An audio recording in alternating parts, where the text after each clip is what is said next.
ಹರದನಹಳ್ಳಿಯ ಮಾವಿನಕೆರೆಯಲ್ಲಿ ಇವತ್ತು ಚೆನ್ನಮ್ಮ ಅವರ ಅಂತ್ಯಕ್ರಿಯೆ ನೆರವೇರಿಸಲಾಗುತ್ತೆ. ಇಚ್ಛೆಯಂತೆ ರಂಗನಾಥನ ಮಡಿಲಿನಲ್ಲಿ ಮಣ್ಣಾಗಲಿದ್ದಾರೆ ಚೆನ್ನಮ್ಮ. ಸಕಲ ಸರ್ಕಾರಿ ಗೌರವದೊಂದಿಗೆ ಚೆನ್ನಮ್ಮ ಅವರ ಅಂತ್ಯಕ್ರಿಯೆ ನೆರವೇರಿಸಲಾಗುತ್ತೆ.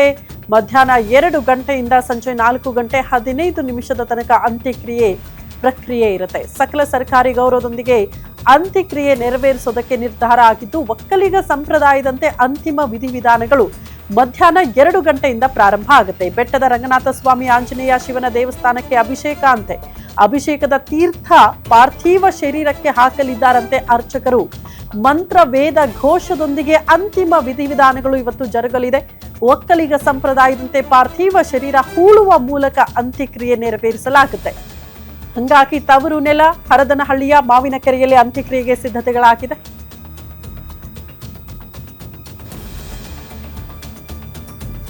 ಸಿದ್ಧತೆ ಹೇಗಾಗಿದೆ, ಹೇಗಿರುತ್ತೆ ಇವತ್ತಿನ ವಿಧಿವಿಧಾನಗಳು ಎಲ್ಲದರ ಕುರಿತು ಒಂದು ಪ್ರತ್ಯಕ್ಷ ವರದಿಯನ್ನ ನಮ್ಮ ಸ್ಪೆಷಲ್ ಕರೆಸ್ಪಾಂಡೆಂಟ್ ವೀರೇಶ್ ತಾನಿ ಕೊಟ್ಟಿದ್ದಾರೆ. ನೋಡ್ಕೊಂಡು ಬರೋಣ.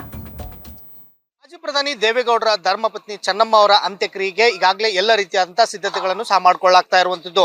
ಚೆನ್ನಮ್ಮನವರು ಸಹ ದೈವ ಭಕ್ತರಾಗಿದ್ದಂಥವ್ರು. ಹೀಗಾಗಿ ಅವರ ಮನೆ ದೇವರಾಗಿರ್ತಕ್ಕಂತಹ ಮಾವಿನಕೆರೆಯ ರಂಗನಾಥ ಸ್ವಾಮಿಯ ಬೆಟ್ಟದ ತಪ್ಪಲಿನ ಅಡಿಯಲ್ಲೇನೆ ಅವರ ಅಂತ್ಯಕ್ರಿಯೆ ಆಗ್ಬೇಕು ಅಂತ ಹೇಳಿ ಅವರು ಸಹ ಆಶೆಯನ್ನು ವ್ಯಕ್ತಪಡಿಸಿದ್ರು. ಆ ನಿಟ್ಟಿನಲ್ಲೇ ಅವರ ಕುಟುಂಬದ ಸದಸ್ಯರು ಸಹ ಈಗಾಗಲೇ ಅಂತ್ಯಕ್ರಿಯೆಗೆ ಮಾವಿನಕೆರೆಯ ರಂಗನಾಥ ಸ್ವಾಮಿಯ ಬೆಟ್ಟದ ತಪ್ಪಲಿನಲ್ಲೇ ಎಲ್ಲ ರೀತಿಯಂತಹ ವ್ಯವಸ್ಥೆಗಳನ್ನು ಸಹ ಮಾಡ್ಕೊಳ್ಳಾಗಿರುವಂತದ್ದು ದೃಶ್ಯದಲ್ಲೂ ಸಹ ನೋಡ್ತಾ ಇರಬಹುದು.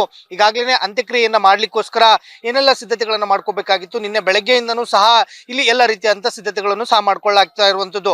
ಇವತ್ತು ಮಧ್ಯಾಹ್ನ 2 ರಿಂದ 4 ಗಂಟೆಯ ಮಧ್ಯದ ಅವಧಿಯಲ್ಲಿ ಚೆನ್ನಮ್ಮನವರ ಅಂತ್ಯಕ್ರಿಯೆ ಆಗುವಂತದ್ದು. ಹೀಗಾಗಿ ಒಕ್ಕಲಿಗ ಸಂಪ್ರದಾಯದ ವಿಧಿವಿಧಾನಗಳ ಪ್ರಕಾರ ಅವರ ಅಂತ್ಯಕ್ರಿಯೆ ಆಗುತ್ತೆ. ಆ ನಿಟ್ಟಿನಲ್ಲೇ ಇವತ್ತು ಅವರನ್ನ ಅಂದ್ರೆ ಕುಣಿಯಲ್ಲಿ ಅಂದ್ರೆ ಮಣ್ಣು ಮಾಡುವಂತ ವ್ಯವಸ್ಥೆಯನ್ನು ಸಹ ಮಾಡ್ಕೊಳ್ಳಾಗಿರುವಂತದ್ದು. ಆ ನಿಟ್ಟಿನಲ್ಲಿ ಈಗಾಗಲೇ ಅವರ ಅಂತ್ಯಕ್ರಿಯೆಗೆ ಯಾವ ಸ್ಥಳದಲ್ಲಿ ಮಾಡಬೇಕು ಅಂತ ಹೇಳಿನೂ ಸಹ ಈಗಾಗಲೇ ಹಿರಿಯರು ಜಾಗವನ್ನು ಸಹ ನಿರ್ಧರಿಸಿ ಆ ಜಾಗವನ್ನು ಸಹ ಮಾರ್ಕ್ ಮಾಡಿರ್ತಕ್ಕಂಥ ದೃಶ್ಯಗಳನ್ನು ಸಹ ನೋಡ್ತಾ ಇರಬಹುದು.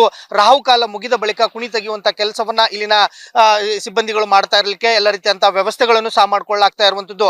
ಚೆನ್ನಮ್ಮನವ್ರಿಗೂ ಸಹ ಸಾವಿರಾರು ಕುಟುಂಬಗಳಿಗೆ ಅನ್ನವನ್ನು ಹಾಕಿ ಸಾಕಿದಂತವ್ರು, ಬಹುದೊಡ್ಡದಾದಂತಹ ಕುಟುಂಬವನ್ನ ಸಾಕಿ ಸಲುಹಿದಂತವ್ರು. ಹೀಗಾಗಿ ಚೆನ್ನಮ್ಮನವರು ಅಂದ್ರೆ ಈ ಭಾಗದ ಜನರಿಗೆ, ಅದರಲ್ಲೂ ವಿಶೇಷವಾಗಿ ಹಾಸನ ಭಾಗದ ಜನರಿಗೆ ಸಾಕಷ್ಟು ವಿಶೇಷವಾದಂತಹ ಪ್ರೀತಿ ಇರೋ ಹಿನ್ನೆಲೆಯಲ್ಲಿ ಅವರ ಅಂತ್ಯಕ್ರಿಯೆಯಲ್ಲಿ ಇವತ್ತು ಸಾವಿರಾರು ಸಂಖ್ಯೆಯಲ್ಲಿ ಅಂದ್ರೆ ಸುಮಾರು 1 ಲಕ್ಷಕ್ಕೂ ಹೆಚ್ಚು ಸಂಖ್ಯೆಯಲ್ಲಿ ಅಭಿಮಾನಿಗಳಾಗಿರ್ಬೋದು, JDS ನ ಕಾರ್ಯಕರ್ತರು ಎಲ್ಲರೂ ಸಹ ಭಾಗಿಯಾಗುವಂತ ಸಾಧ್ಯತೆಗಳು ಇರೋ ಹಿನ್ನೆಲೆಯಲ್ಲಿ ಅವರ ಅಂತ್ಯಕ್ರಿಯೆಗೆ ಎಲ್ಲ ರೀತಿಯಂತಹ ವ್ಯವಸ್ಥೆಗಳನ್ನು ಸಹ ಮಾಡ್ಕೊಳ್ಳಾಗ್ತಾ ಇರುವಂತದ್ದು.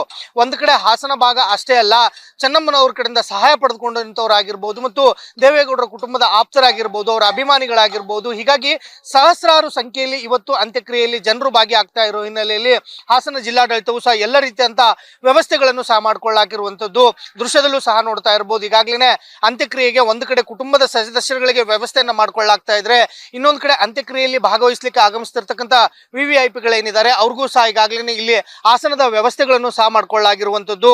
ನಾಡಿನ ಮುಖ್ಯಮಂತ್ರಿ ಆಗಿರ್ತಕ್ಕಂಥ DK ಶಿವಕುಮಾರ್ ಸೇರಿದಂತೆ, ಸಿದ್ದರಾಮಯ್ಯ ಸೇರಿದಂತೆ ಸಚಿವರಾಗಿರ್ಬೋದು, ಶಾಸಕರುಗಳು ಎಲ್ಲರೂ ಸಹ ಭಾಗವಹಿಸ್ತಾ ಇರುವಂತದ್ದು. ಅದರ ಜೊತೆಗೂ ಸಹ ಕುಮಾರಸ್ವಾಮಿ ಅವರು ಈಗ ಕೇಂದ್ರ ಸಚಿವರ ಆಗಿರೋ ಹಿನ್ನೆಲೆಯಲ್ಲಿ ಕೇಂದ್ರದ ನಾಯಕರುಗಳ ಜೊತೆಗೂ ಸಹ ಸಾಕಷ್ಟು ಒಡನಾಟವನ್ನ ಹೊಂದಿದ್ದಾರೆ. ಹೀಗಾಗಿ ಚೆನ್ನಮ್ಮನವರ ಅಂತ್ಯಕ್ರಿಯೆಯಲ್ಲಿ ಕುಮಾರಸ್ವಾಮಿ ಅವರ ಸಚಿವ ಸಂಪುಟದ ಸಹೋದ್ಯೋಗಿಗಳು ಸಹ ಇವತ್ತಿನ ಅಂತ್ಯಕ್ರಿಯೆಯಲ್ಲಿ ಭಾಗಿಯಾಗ್ತಾರೆ ಅಂತ ಹೇಳಿ 4-5 ಸಚಿವರುಗಳು ಈಗಾಗಲೇ ಮಾಹಿತಿಯನ್ನು ಕೊಟ್ಟಿರೋ ಹಿನ್ನೆಲೆಯಲ್ಲಿ ಅವ್ರಿಗೂ ಸಹ ಎಲ್ಲ ರೀತಿಯಂತಹ ವ್ಯವಸ್ಥೆಗಳನ್ನ ಮಾಡ್ಕೊಳ್ಳಾಗಿರುವಂತದ್ದು. ಅಂತ್ಯಕ್ರಿಯೆಗೆ ಆಗಮಿಸ್ತಿರ್ತಕ್ಕಂಥ ಜನರಿಗೆ ಆಗಿರ್ಬೋದು ಮತ್ತು VVIPಗಳಿಗೆ ಯಾವುದೇ ರೀತಿಯಂತ ತೊಂದರೆಗಳು ಆಗಬಾರದಂತ ನಿಟ್ಟಿನಲ್ಲಿ ಈಗಾಗಲೇ ಸುಮಾರು 2,000ಕ್ಕೂ ಹೆಚ್ಚು ಪೊಲೀಸ್ ಸಿಬ್ಬಂದಿಗಳನ್ನ ಇಲ್ಲಿ ನಿಯೋಜನೆ ಮಾಡಿ ಎಲ್ಲ ರೀತಿಯಾದಂತಹ ವ್ಯವಸ್ಥೆಗಳನ್ನು ಸಹ ಮಾಡ್ಕೊಳ್ಳಾಗ್ತಾ ಇರುವಂತದ್ದು. ಪ್ರತ್ಯೇಕವಾಗಿ ಸಾರ್ವಜನಿಕರ ವಾಹನಗಳಿಗೆ ಬೇರೆ ಕಡೆ ಪಾರ್ಕಿಂಗ್ ನ ವ್ಯವಸ್ಥೆಯನ್ನು ಒಂದ್ ಕಡೆ ಮಾಡ್ಕೊಳ್ಳಾಗ್ತಾ ಇರುವಂತದ್ದು, ಇನ್ನೊಂದು ಕಡೆ VVIPಗಳ ವಾಹನ ಪಾರ್ಕಿಂಗ್ ವ್ಯವಸ್ಥೆನೂ ಸಹ ಮಾಡ್ಕೊಳ್ಳಾಗಿರುವಂತದ್ದು. ಹೀಗಾಗಿ ಇವತ್ತು ಈಗಾಗಲೇ ಹೊಳೆನರಸೀಪುರದಲ್ಲಿ ಚೆನ್ನಮ್ಮನವರ ಅಂತಿಮ ದರ್ಶನಕ್ಕೆ ಎಲ್ಲ ರೀತಿಯಂತಹ ವ್ಯವಸ್ಥೆಗಳನ್ನು ಮಾಡ್ಕೊಳ್ಳಾಗಿರುವಂತದ್ದು. ನಸುಕಿನ ಜಾವ ಆಗಮಿಸಿರ್ತಕ್ಕಂಥ ಚೆನ್ನಮ್ಮನವರ ಪಾರ್ಥಿವ ಶರೀರದ ಅಂತಿಮ ದರ್ಶನವನ್ನ ಮಾಡ್ಲಿಕ್ಕೆ ಈಗಾಗಲೇ ಹೊಳೆನರಸೀಪುರದಲ್ಲಿ ಸಾಲಾಗಿ ಜನರು ಆಗಮಿಸಿ ಅವರ ಅಂತಿಮ ದರ್ಶನವನ್ನ ಒಂದ್ ಕಡೆ ಮಾಡ್ತಾ ಇದ್ರೆ, ಇನ್ನೊಂದು ಕಡೆ ಅವರ ಅಂತ್ಯಕ್ರಿಯೆಗೂ ಸಹ ಎಲ್ಲ ರೀತಿಯಂತಹ ವ್ಯವಸ್ಥೆಗಳನ್ನು ಸಹ ಮಾಡ್ಕೊಳ್ಳಾಗ್ತಾ ಇರುವಂತದ್ದು. ಮಧ್ಯಾಹ್ನ 2 ಗಂಟೆಯಿಂದ 4 ಗಂಟೆ ಅವಧಿಯ ಮಧ್ಯದಲ್ಲಿ ಇವತ್ತು ಅವರ ಅಂತ್ಯಕ್ರಿಯೆ ನಡೀತಾ ಇರುವಂತದ್ದು. ಹೀಗಾಗಿ ಅವರ ಅಂತ್ಯಕ್ರಿಯೆಯಲ್ಲಿ ನಾಡಿನ ವಿವಿಧ ಮಠಾಧೀಶರಾಗಿರ್ಬೋದು ಮತ್ತು ಜನಪ್ರತಿನಿಧಿಗಳಾಗಿರ್ಬೋದು ಮತ್ತು ಕೇಂದ್ರ ಸಚಿವರುಗಳು ಸೇರಿದಂತೆ ಸಾಕಷ್ಟು VVIPಗಳು ಭಾಗವಹಿಸ್ತಾ ಇರೋ ಹಿನ್ನೆಲೆಯಲ್ಲಿ ಅಂತ್ಯಕ್ರಿಯೆಗೆ ಎಲ್ಲ ರೀತಿಯಂತಹ ವ್ಯವಸ್ಥೆಗಳನ್ನ ಇಲ್ಲಿ ಮಾಡ್ಕೊಳ್ಳಾಗಿರುವಂತದ್ದು. ಕ್ಯಾಮರಾಮನ್ ರವಿ ಜೊತೆ ವೀರೇಶ್ ದಾನಿ, ಗ್ಯಾರಂಟಿ ನ್ಯೂಸ್, ಹಾಸನ.